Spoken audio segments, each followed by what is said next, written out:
Global climate change is the most important global challenge that we face, and we need creative answers, and we need new ways of tackling this, not only nationally but internationally. Any real solution requires strong international cooperation, with America playing a leadership role rather than the role as global laggard that unfortunately we played these last 8 years. So we have a great opportunity to move forward. The tide of global opinion is in our favor. The tide of American opinion is in our favor. There are certainly very powerful special interest groups here in this country and elsewhere that benefit tremendously from the status quo, who will not support many of the reforms that you and I agree are necessary to reduce our global carbon emissions immediately. I have a 7-point plan to reduce global carbon emissions. It's on my website, polisforcongress.com. We'll have time to explore some of those particular things, where I get into not only the goals, which I think there is generally broad agreement on this panel. First, I'd like to thank CEASE for the bill that Alice Madden and I carried for the collaboratory to enable us to know what Colorado's energy needs would be and how we could best put Colorado in a place to fulfill the promise of renewable energies. And you brought that bill forward. Unfortunately, Governor Owens actually vetoed that bill on my birthday in 2006, not that I remember. But coming out of a legislative background, I think I saw firsthand the rollbacks of the Bush administration on environmental controls and their lack of believing the science about global warming. You know, one of the things that I think we're going to have to do in the Congress that convenes in 2009 is view every bill that we pass through a lens of, does this make us more sustainable as a nation? Does it give us energy independence? And does it reduce our carbon imprint? And that means when we're looking at bills, not only bills about the energy sector, but bills about the transportation sector as well. Are we providing the kind of opportunities for those states west of the Mississippi to use the rail lines for mass transit? It's using a lens of this very issue to determine whether or not we are fulfilling our commitment to reducing our carbon imprint and making this nation more sustainable and energy independent. I would like to say that representing this district would be a joy for a number of reasons. One, that you could go to Congress and represent this issue knowing that your constituency was very much behind you, but you also have intellectual capacity here and programs here like NREL and NOAA and NIST, where you can take information back to the nation's capital and let your fellow members of Congress grow with you and enjoy the kind of intellectual resources that this community provides. Energy is a defining issue of our time, whether it has to do with the environment, our climate, our economy and jobs, foreign policy, international security. This affects everything that we care about on our planet and our country. We also have to look at through this lens of carbon and the impact that we're having on the globe and the impact on global greenhouse gas emissions. That's something that we haven't had to do in our lifetime, and it's something that we need to have some leadership. And I think it's a leadership that our government has been failing at for many, many years, not just the last 8 years, for many, many years.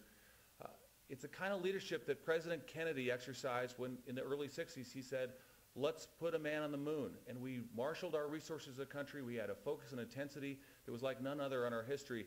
That's the kind of focus and intensity we need on this set of issues as well. So let's make it a priority. Let's start acting like it's the most important issue of our time. We in Colorado are perfectly positioned to take advantage of this. We are at the epicenter of renewable energy research and development. All the research is happening here in Boulder and up and down the Front Range and Mines and CSU. We've got the arrival of ConocoPhillips. We've got an amazing confluence of activity here. So just imagine a Colorado in 2020 when we had 50% of our energy produced by wind and the sun. Imagine a time when we were actually able to have tens of thousands of plug-in hybrids that were produced, that were being generated by distributed energy, they were being powered by distributed energy. That's the kind of future I want for my kids and for all the world's children. The first question is, the percentage of U.S. electricity generated from coal is expected to increase from 48 to 53% by 2030. These are the figures of the Energy Information Agency. While renewables make up less than 10%. Congress, which one of you will be representing us in, has passed two major energy bills in recent times that seek to promote clean coal through projects such as carbon capture and sequestration and coal to liquids, as well as authorizing large billions of dollars on R&D and tax benefits. Do you think it is a mistake to depend on these commercially still unproven technologies, such as carbon capture and sequestration and coal to liquids, for the purposes of supplying our energy? And if so, do you think it is a mistake? And if so, if you do think it is a mistake, how do you propose to keep the lights on? I do think it's a mistake. I think that we've seen no real proven technology on clean coal and coal to liquid. We talk about clean coal as the Comanche power plant down in Pueblo. It's doing a great job of reducing the SOx, the NOx, and the particulate matter, but it's only reducing the carbon emissions by 10%.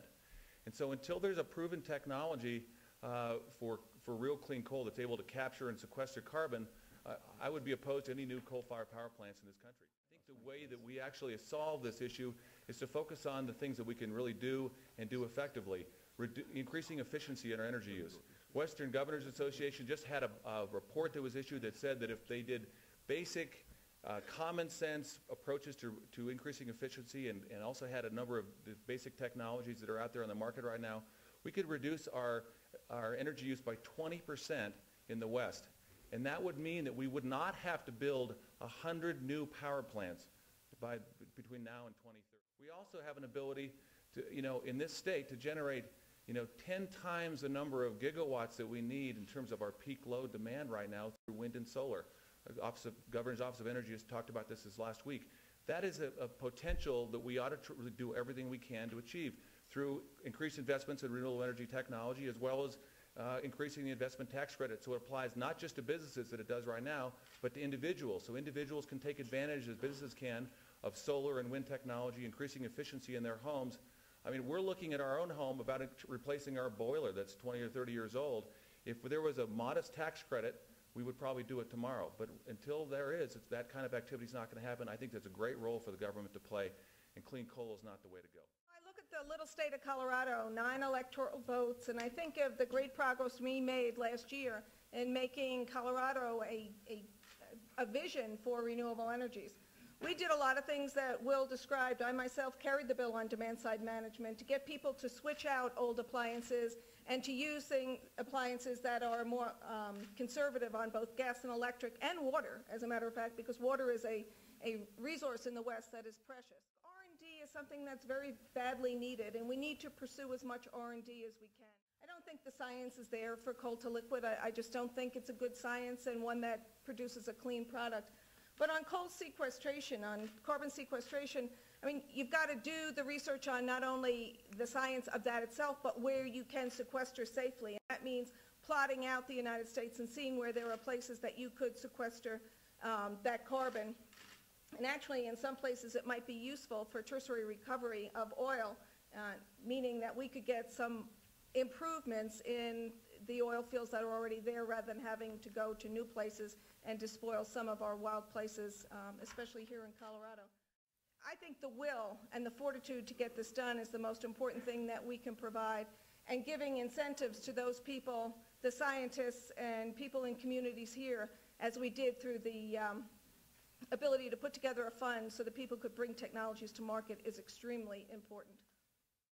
This is one of these unfortunate instances when I'm sure the industry hired a whole bunch of high-priced marketing people to come up with the terminology clean coal, because that obviously, when you're arguing against that, they have the terminology on their side. There is no clean coal technology, nor will there be for some time, at the very most optimistic scenarios by the year 2020 or 2025. I don't believe that it is an area that we should invest our taxpayer R&D money in. I believe that it's incumbent upon the industry to find a way to continue to justify its own existence. If there is a viable 100% or close to it clean coal technology, let the industry itself invest in developing that, rather than investing in trying to influence politicians to allow it to perpetuate itself while they hold up this potential false hope at some distant date that they might get their act together. I also call for a moratorium on the construction of new coal plants. There are great opportunities in the short term on conserving energy.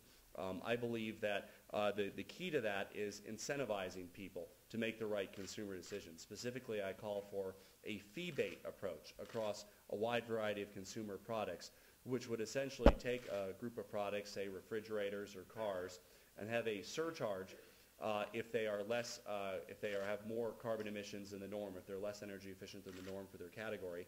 Collect that money, and that same money would be used as a rebate for products in the same category that are more energy efficient than the norm. So effectively, when you're buying a refrigerator, buying a car, it could cost 20 or 30% more if it's on the less energy efficient end, 20 or 30% less if it's on the more energy efficient end. It's not a tax increase. I also support the concept of a carbon tax to incentivize this type of consumer behavior. But when you have a few $100s up front in a purchase that's a few $1,000s, it makes an important effect on the consumer decision process and can drive down our carbon emissions.